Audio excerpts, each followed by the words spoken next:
Financial markets పై పట్టు సాధించాలనుకునే వాళ్ళు Revanth conduct చేసే వెబినార్ కోసం ఈ నెంబర్ కి కాల్ చేయండి.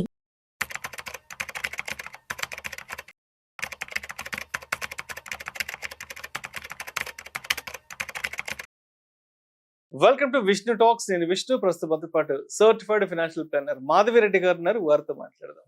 నమస్తే మాధవిరెడ్డి గారు. నమస్తే అండి. Welcome to Vishnu talks Madhavi Reddy గారు. Thank you. సో మాధవిరెడ్డి గారు, ఇప్పుడు గ్లోబల్ గా ఎకానమీ సిచ్యువేషన్స్ కూడా ఎక్కడ బాగలేవు. ప్రపంచవ్యాప్తంగా కూడా చాలా అనిశ్చితి నెలకొంది. ఈవెన్ మనం చూస్తే అమెరికా లాంటి అగ్రరాజ్యాల్లోనే రీసెంట్ గా ట్రంప్ వచ్చిన తర్వాత రకరకాల అనిశ్చితమైన సిచ్యువేషన్స్ ఎదుర్కొన్నారు. అక్కడ కూడా జాబ్ గ్యారంటీ లేదు. చాలా మంది అమెరికాకి వెళ్ళిన వాళ్ళు కూడా ఇండియాకి వెనక్కి వచ్చేసి పంపించేస్తున్నారు. అండ్ ఇండియాలో కూడా చాలా చాలా లే ఆఫ్ జరుగుతున్నాయి. అండ్ మొన్న ఇన్ఫోసిస్ లో కూడా ఆల్మోస్ట్ ఒక 800 మందిని కూడా తీసేయడం జరిగింది.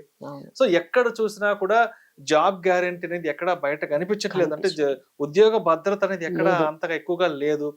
సో అయితే అంటే ఇప్పటి వరకు ఎవరైతే ఇన్వెస్ట్మెంట్స్ కి సంబంధించి ఎస్ఐపిలు ఇలాంటివి చేసుకుంటా వచ్చారో వీళ్ళంతా కూడా ఇప్పుడు చాలా ఆలోచిస్తున్నారు. ఎందుకంటే ఒకవైపు జాబ్ గ్యారంటీ లేదు, ఇన్కమ్ లెవెల్స్ పెరగట్లేదు, ఎవరికి కూడా ఇన్కమ్ లెవెల్స్ పెరగట్లేదు, జాబ్ శాలరీస్ కూడా హైక్ ఎక్కడ లేదు. కాబట్టి ఇప్పుడు చాలా మంది ఏం ఆలోచిస్తున్నారంటే ఈ ప్రతి నెల ఏదైతే ఎస్ఐపి కాన్సెప్ట్ ఏదైతే ఉందో నెలకు ఒక 5,000, ఒక 1,000 రూపాయలు, 10,000, 15,000 ఇలా ప్రతి నెల ఇన్వెస్ట్ చేసుకుంటూ వెళ్ళడం చాలా కష్టంగా ఉంది. కాబట్టి ఇవంతా కాకుండా ఒకేసారి ఒక 5 లక్షలు, 10 లక్షలు, 15 లక్షలు మేము లంసమ్ గా ఇన్వెస్ట్ చేసేసుకుంటాము అంటూ కూడా చాలా మంది ఇటువంటి డిస్కషన్స్ బయట నడుస్తున్నాయి. కాబట్టి మరి ఇప్పుడున్న సిచ్యువేషన్స్ లో ఉద్యోగ భద్రత లేదు, ఇన్కమ్ లెవెల్స్ కూడా ఎవరికి పెద్దగా పెరగట్లేదు. కాబట్టి ప్రతి నెల ఎస్ఐపి మోడ్ లో ఇన్వెస్ట్ చేయడం కష్టమవుతుంది. కాబట్టి మరి లంసమ్ గా ఇన్వెస్ట్ చేసుకోవడానికి మనకున్న మంచి మార్గాలు ఏంటి అసలు? సో యాజ్ అండ్ వెన్ మనకి లైఫ్ స్టేజ్ ఎవరైతే ఇప్పుడు 40, 45 లేకపోతే 35 ఈ స్టేజ్ లో ఉన్న వాళ్ళ పరిస్థితి చూస్తే ఎలా ఉంటుందంటే అప్పట్లో శాలరీ ఇంక్రిమెంట్స్ బాగా ఉండేవండి. సో శాలరీ ఇంక్రిమెంట్స్ ఉండేటప్పటికి ఈ ఖర్చులు ఎంత ఉన్నా, అంటే పిల్లల చదువులు ఒకవైపు ఖర్చులు ఉంటాయి, లేకపోతే వాళ్ళ పేరెంట్స్ ని ఒకవైపు చూసుకునే బాధ్యత ఉంటుంది, ఇవన్నీ కాకుండా కొంత మిగిలేది. ఇప్పుడు ఏంటంటే అంత ఎక్స్పెన్సివ్ అయిపోయింది. పిల్లల చదువులు ఒకవైపు ఎక్స్పెన్సివ్ గా అనిపిస్తున్నాయి, తర్వాత లైఫ్ స్టైల్ ఉంటుంది ఎక్స్పెన్సివ్ గా, ఇక పేరెంట్స్ ని చూసుకోవడం ఇంకొక బాధ్యత ఎక్స్పెన్సివ్ గా అనిపిస్తుంది. ఇవన్నీ చూసి వాళ్ళు అసలు మంత్ కి ఏమి మిగలడం లేదు. ఎందుకంటే ఇంక్రిమెంట్స్ తక్కువ ఉంటున్నాయి, ఎక్స్పెండిచర్ అనేది ఎక్కువ పెరుగుతుంది. సో వాళ్ళకి ఏంటంటే వాళ్ళు అనుకున్నంత ఏదైతే మనం చెప్తున్నామో ఇప్పుడు ఒక 5 కోట్లు చేసుకోండి, 10 కోట్లు చేసుకోండి అంటే ఇప్పుడు 20,000, 30,000, 40,000 ఎస్ఐపి చేయలేకపోతున్నారు. సో ఇలా కాకుండా మాకు దగ్గర ఎప్పుడైతే అవైలబుల్ గా అయింది, ఏదైనా బోనస్ రూపంలో కొంత అమౌంట్ వచ్చింది, లేదు ఒక ప్లాట్ అమ్మినప్పుడు ఏదో కొంత అమౌంట్ కొంచెం మిగిలింది, ఇలాంటిది ఏదైనా అమౌంట్ ఉన్నప్పుడు ఒకేసారి పెట్టేసుకుంటాము. ఇలా మంత్లీ అనేది మాకు గ్యారంటీ లేదు. మంత్ కి ఈ 1 ఇయర్ పెడతామేమో, నెక్స్ట్ ఇయర్ పెట్టట్లేదు. అదే మనకి ఎస్ఐపి స్టాపేజ్ రేషియో కూడా అదే చూపిస్తుందండి. ఎస్ఐపి స్టాపేజ్ రేషియో ఎంత ఉందంటే కొత్త ఎస్ఐపిస్ కన్నా వెళ్ళిపోయిన అంటే స్టాప్ చేసిన ఎస్ఐపిస్ 120% ఉన్నాయి.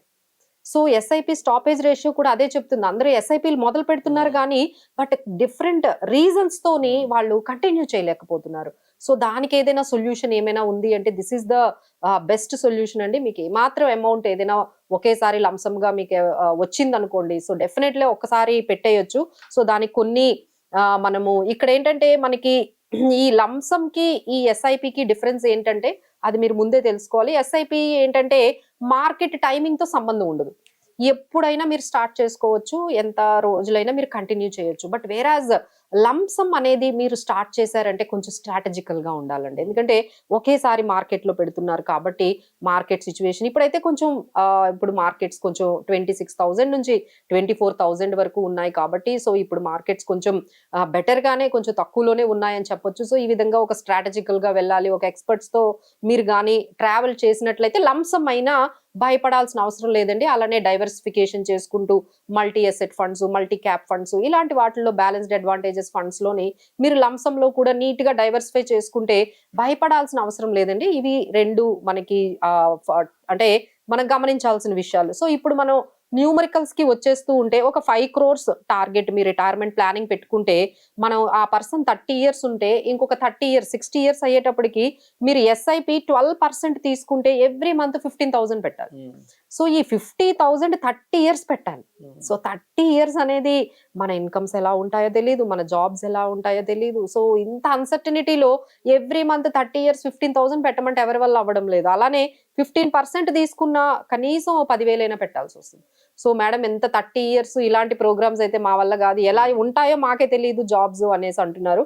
So then we have an option. లంసమ్కి వచ్చేసేటప్పటికి మీరు ఒక్కసారిగా ఒక 8 lakhs పెట్టారనుకోండి, అలా వదిలేశారనుకోండి, when you are at 30 years మీరు ఇంకొక 30 years వరకు 8 lakhs మీరు ఇన్వెస్ట్ చేసి మార్కెట్ లో వదిలిపెట్టారంటే 15% మనకి CAGR తీసుకున్నా that will become 5 crores.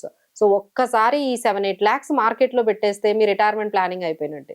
This become so easy, this become so sorted. ఒక్కసారితో అయిపోతుంది, ఎవ్రీ మంత్ పెట్టాలా లేదా అనేది లేదు. సో ఒక్కసారి మీ దగ్గర ఏదైనా మీ అమౌంట్ కానీ ఏదైనా ఉన్నట్లయితే సో డెఫినెట్లీ ఈ ఆప్షన్ కూడా ఒకసారి చూస్ చేసుకోండి. ఇప్పుడు మార్కెట్స్ కొంచెం కూల్ ఆఫ్ లో ఉన్నాయి కాబట్టి కొంచెం ఎక్స్పర్ట్స్ సలహాలతో మీరు కొంచెం డైవర్సిఫికేషన్ అనేది చేసుకుంటే మంచిదండి. సో బట్ ఏంటంటే ఇక్కడ ఈ టైంలో ఏం చేస్తున్నారంటే కొంచెం యాప్స్ ద్వారా వెళ్ళిపోకుండా, యాప్స్ ద్వారా వెళ్తే ఏంటంటే మీకు ఎవరు ఉండరు. ఇప్పుడు మార్కెట్స్ వార్ రావచ్చు, ఇంకేదైనా క్రైసిస్ రావచ్చు. సో ఇలాంటప్పుడు ఏమవుతుందంటే మీరు డైరెక్ట్ గా యాప్స్ ద్వారా వెళ్లకుండా ఏదైనా ఎక్స్పర్ట్స్ ద్వారా మీరు ఈ జర్నీని స్టార్ట్ చేశారంటే కొంచెం మనకి ఈజీగానే మనకి వెళ్ళిపోతుందండి. So better you take this option also. ఎవరికైతే ఇలా ఒక SIPs ద్వారా ఒక 15-30 years మనం కంటిన్యూటీ అనేది మనకి డౌట్ఫుల్ గా అనిపిస్తే వాళ్ళందరూ కూడా definitely they can do retirement planning of 5 crores అనేది ఇప్పుడు మినిమం అండి. ఎందుకంటే మనకున్న లైఫ్ స్టైల్ కి కానీ మనకున్న ఇన్ఫ్లేషన్ కి కానీ మనకి మినిమం ఒక 5 crores అయితే రిటైర్మెంట్ ప్లానింగ్ అనేది ఉండాలి. సో దాన్ని తీసుకొని మనం ఇది ఒక ఎగ్జాంపుల్ గా చెప్పాము. సో 12% మీరు తీసుకున్నట్లయితే దాదాపుగా 15 లక్షలు పెట్టాల్సి ఉంటుంది. అదే మీరు 15% CAGR లెక్కన తీసుకున్నట్లయితే మీకు 7-8 lakhs అయితే మీకు సరిపోతాయి. So this will become very very easy to bring the 5 crores on your retirement planning. Thank you so much Madhu Reddy గారు. థ్యాంక్ యూ అండి.